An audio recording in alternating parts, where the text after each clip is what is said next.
1985 இந்த குழந்தை எனக்கு வேண்டவே வேண்டாம், இதை கலைச்சிருங்க அப்படின்னு சொல்லிட்டு போன அந்த அம்மா நம்மளுக்கு எப்பேற்பட்ட ஒரு மகானை பெற்று கொடுத்துருக்குறாங்க.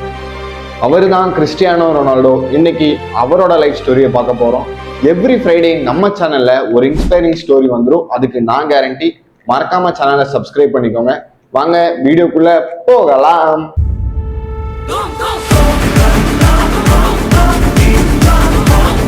1985 கிறிஸ்டியானோ ரொனால்டோ சாப்பாட்டுக்கே வழி இல்லாத, ரொம்பவுமே கஷ்டப்படுற, வெறும் 10க்கு 10 ரூம்ல கிட்டத்தட்ட 5 பேர் ஸ்டே பண்ற அந்த ஒரு ஃபேமிலியில பிறக்கிறாரு. அவங்க அம்மா ஏன் இந்த குழந்தைய கலைக்க போனாங்கன்னா, அவங்க அப்பா ஒரு சரியான ஆல்கஹால் அடிக்டட். ஆல்ரெடி எங்களுக்கு 3 குழந்தைங்க இருக்காங்க, அவங்களுக்கே எங்களால சாப்பாடு போட முடியல, இதுல இந்த குழந்தையும் வந்துச்சுன்னா ரொம்பவே கஷ்டமாயிடும், ஸோ இந்த குழந்தை எனக்கு வேணாம் அப்படின்னு சொல்லி கலைக்க போனாங்க. அப்போ அவங்க அப்பாவும் டாக்டர்ஸும் சர்ச் ஃபாதர் அவங்கெல்லாம் கன்வின்ஸ் பண்ணி, இல்லம்மா பெற்றுக்கோமா, இது கடவுளோட வரம் அப்படின்னு கன்வின்ஸ் பண்றதுனால அந்த குழந்தைய பெற்றெடுத்தாங்க. அந்த குழந்தை இப்போ ஃபுட்பால் பிளேயர் ஆயிடுச்சு. எல்லாத்துக்குமே ஃபுட்பால் அப்படின்னு சொன்னா செகண்டா ஞாபகம் வர ஒரே பேரு கிறிஸ்டியானோ ரொனால்டோ. 5/2/1985 கிறிஸ்டியானோ ரொனால்டோ பிறக்கிறாரு. இவர் பிறக்கும் போதே இவரோட வளர்ந்த சூழ்நிலை பார்த்தீங்கன்னா சாப்பாட்டுக்கே வழி இல்லாத நிலைமையில தான் பிறக்கிறாரு. நம்ம இந்தியாவில் எப்படி கிரிக்கெட் ரொம்ப ஃபேமஸோ அந்த மாதிரி அவங்க ஊர்ல ஃபுட்பால் அப்படிங்கிறது ஃபேமஸ். சின்ன வயசுல இருந்து ஃபுட்பாலை பார்த்து பார்த்து வளர்ந்தவர். இவங்க அப்பா பார்த்தீங்கன்னா ஒரு தினக்கூலி, அதாவது டெய்லி என்ன வேலை கிடைச்சாலும் கண்டிப்பா போய் செஞ்சிருவாரு. இவங்க அம்மா பார்த்தீங்கன்னா சமையல் வேலை செய்யறாங்க. ஸோ இவங்க 2 பேரும் தான் இந்த குடும்பத்தை ரன் பண்றாங்க. இவங்க கிட்டத்தட்ட ஒரு வேளை சாப்பாடு தான் சாப்பிடுவாங்க எல்லாருமே சேர்ந்து. அப்பா பார்த்தீங்கன்னா சரியான ட்ரிங்க் அடிக்டட். இவங்க வீடு பார்த்தீங்கன்னா ஒரு 10க்கு 10 ரூம்ல கிட்டத்தட்ட ஒரு 5 பேர் ஸ்டே பண்றாங்க. இவர் பிரதர்ஸ் அண்ட் சிஸ்டர்ஸ் எல்லாமே சேர்ந்து. ஸோ அப்படி ஒரு சூழ்நிலையில தான் வளர்ந்து வந்தவர். இவர் எத்தனையோ நாள் சாப்பிடாமலாம் தூங்கி இருக்கிறாரு. பட் இவருக்கு ஃபுட்பால் மேல இருந்த லவ்னால இவர் இந்த லெவலுக்கு வந்திருக்கிறாரு. இவருக்கு சின்ன வயசுல இருந்தே ஃபுட்பால் விளையாடுறதுனா ரொம்பவே பிடிக்கும். இவர் டெய்லியுமே தொடர்ந்து ஃபுட்பால் ப்ராக்டிஸ் பண்ணிட்டே இருப்பாரு. இவர் இப்படிதான் நைட்ல ஒரு டைம் 11 மணிக்கு ஃபுட்பால் ப்ராக்டிஸ் பண்ணிட்டு இருக்கும்போது அங்க அவங்க வீட்டுல சாப்பாடு இல்லைங்கிறது அவருக்கே தெரியும். ஸோ அவர் அந்த டைம்ல என்ன பண்ணுவார்னா, நைட்டு மெக்டொனால்ட்ஸ் பார்த்தீங்கன்னா ஓப்பன்ல இருக்கும், அங்க போயிட்டு இந்த மாதிரி பர்கர் ஏதாவது வேஸ்டா இருக்கா, இல்லை வேஸ்ட் ஃபுட் ஏதாவது இருக்கா, இருந்தா கொடுங்க அப்படின்னு சொல்லி அங்கேயும் அவங்க ஒரு நல்ல மனிதர் இவருக்கு தொடர்ந்து சாப்பாடு கொடுத்துட்டே இருந்தாங்க நைட் டைம் எல்லாம். ரொனால்டோ பெரிய ஆளா வளர்ந்தக்கப்புறம் ஒரு இன்டர்வியூல அவங்கள பத்தி பேசுறாரு. அந்த சேனல் அவங்கள கண்டுபிடிச்ச உடனே ரொனால்டோ என்ன பண்ணாரு தெரியுமா, அவங்களுக்காக ஒரு ரெஸ்டாரண்டே அவங்க ஊர்ல ஓபன் பண்ணி கொடுத்தாரு. ஸோ அப்படி நைட்டு மிச்ச மீதி கிடைக்கிற சாப்பாடை சாப்பிட்டு தான் வாழ்றாரு. இவரோட 9 வயசுல பாத்தீங்கன்னா இவரோட கேம் பிளே எல்லாம் சூப்பரா இருந்துச்சு. பட் என்ன ப்ராப்ளம்னா, இவர் பாடி சரியான சூட்டபிளா இல்லாதனால சுத்தி இருக்கிறவங்களா கலாய்க்கிறாங்க. என்னடா உடம்பு இது, இந்த உடம்பு வச்சுட்டு எப்படா ஃபுட்பால்லாம் ஆடுற அப்படின்னு கலாய்க்கும் போது நார்மலா அங்க ஒரு பையன் இருந்தா என்ன பண்ணுவான், என்னை கலாய்க்கிறாங்க அப்படின்னு சொல்லி வருத்தப்படுவான்.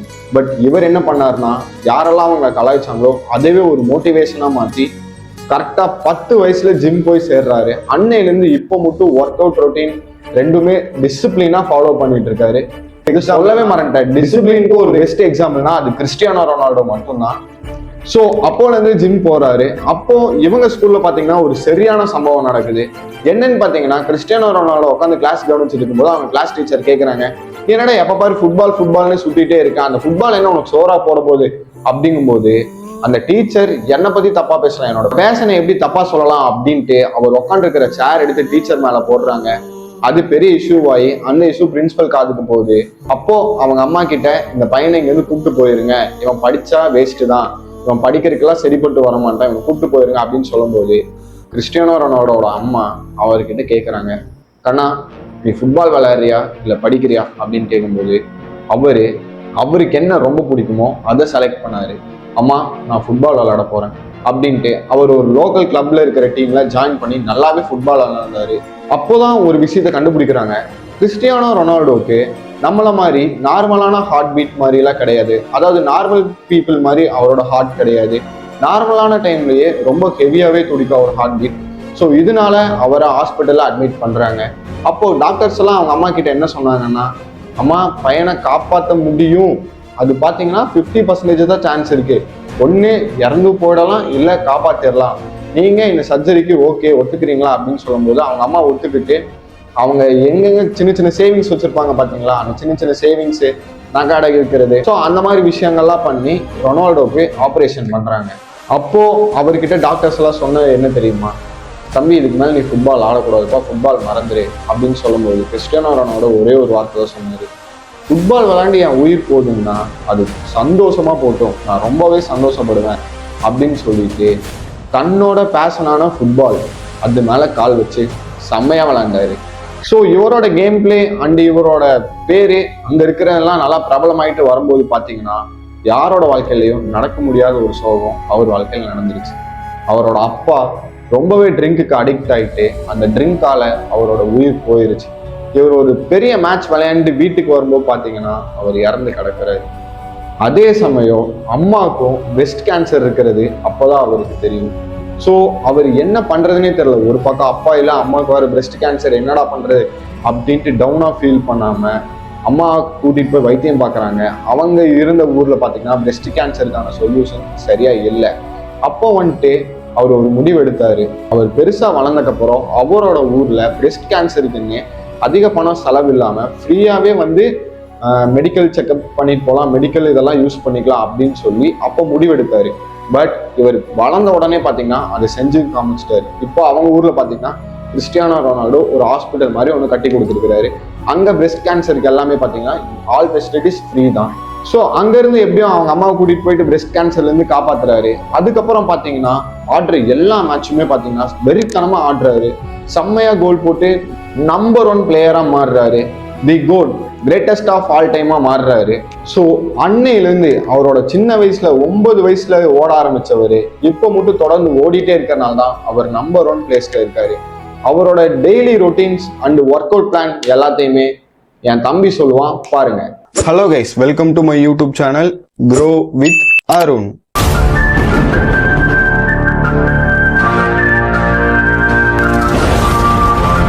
இன்னைக்கு நம்ம இந்த வீடியோவில் என்ன பார்க்க போறோம்னா ரொனால்டோவோட டெய்லி ரொட்டீன்ஸ் அண்ட் அவரோட ஹேபிட், அது மட்டும் இல்லாமல் அவரோட ஸ்லீப் ரொட்டீன்ஸ், அவர் பண்ண நல்லது, அந்த மாதிரி ஏகப்பட்ட விஷயங்களை ரொனால்டோ பற்றி தெரிஞ்சுக்க போகிறோம். இது தெரிஞ்சுக்கிறதுனால உங்களாலையும் உங்களோட டிசிப்ளினை க்ரோத்துக்கு கொண்டு வரலாம்.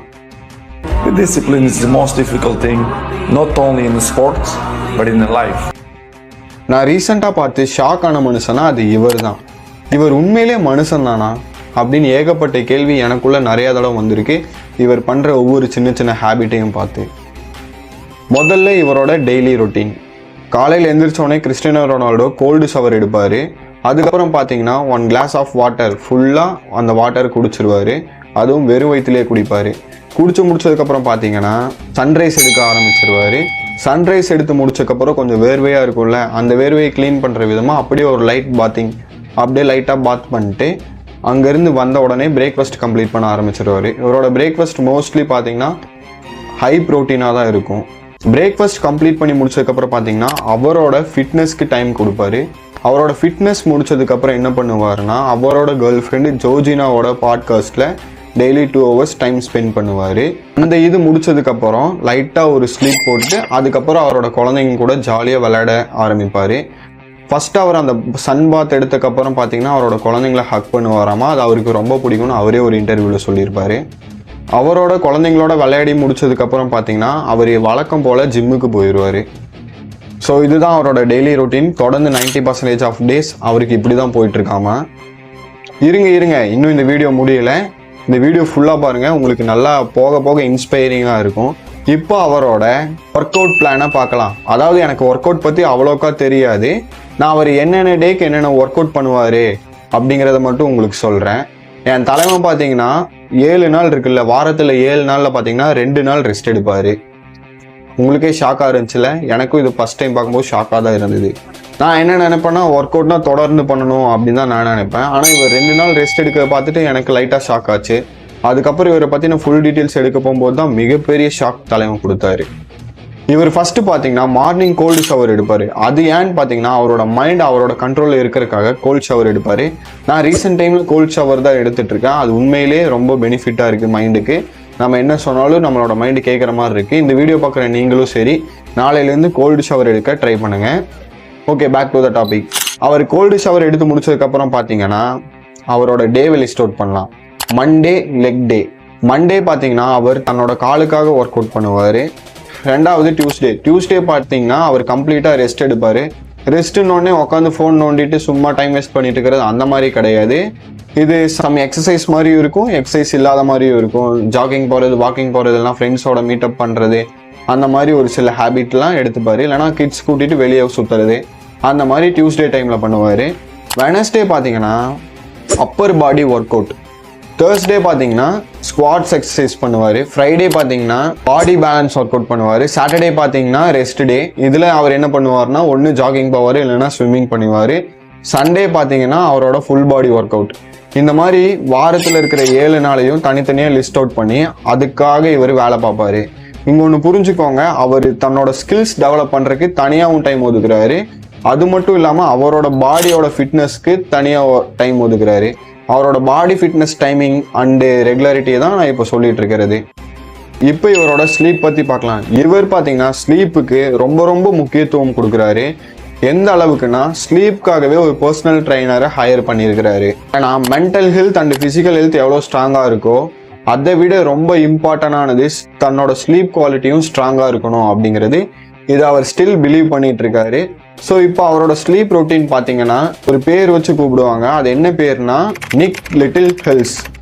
நான் கரெக்டாக ப்ரொனன்சியேஷன் பண்ணுறேன்னான்னு எனக்கு தெரியல. நிக் லிட்டில் ஹெல்ஸ் அப்படின்னு சொல்லுவாங்க. இது என்ன மாதிரி ஒரு ஸ்லீப் ரொட்டீன்னா ஒரு நாளைக்கு 90 மினிட்ஸ் 5 டைம்ஸ் தூங்கணும். அதாவது ஒரு நாளைக்கு 90 நிமிஷம்ட்டு ஒரு நாளைக்கு 5 தடவை தூங்கணும். இதுக்கு பேர் தான் நிக் லிட்டில் ஹெல்ஸ். டோட்டலாக இவர் ஒரு நாளைக்கு எவ்வளோ மணி நேரம் தூங்குவாருன்னு பார்த்தீங்கன்னா 7.5 ஹவர்ஸ் தூங்குவாராமா. இப்போ இவரை பற்றின இன்ட்ரெஸ்டிங்கான விஷயம் பார்க்கலாம். அதாவது என்னன்னா ரொனால்டோ தன்னோட ஸ்கில்ஸ் டெவலப் பண்ணுறதுக்கு என்ன பண்ணுவார்னா டென்னிஸ் விளையாடுவார். ஆனால் இவருக்கு ஆப்போனண்ட்டாக இருக்கிற பிளேயர் பார்த்தீங்கன்னா டென்னிஸ் விளையாடுவார். ஆனால் என் தலைவன் ஃபுட்பால் விளையாடுவான். புரியல.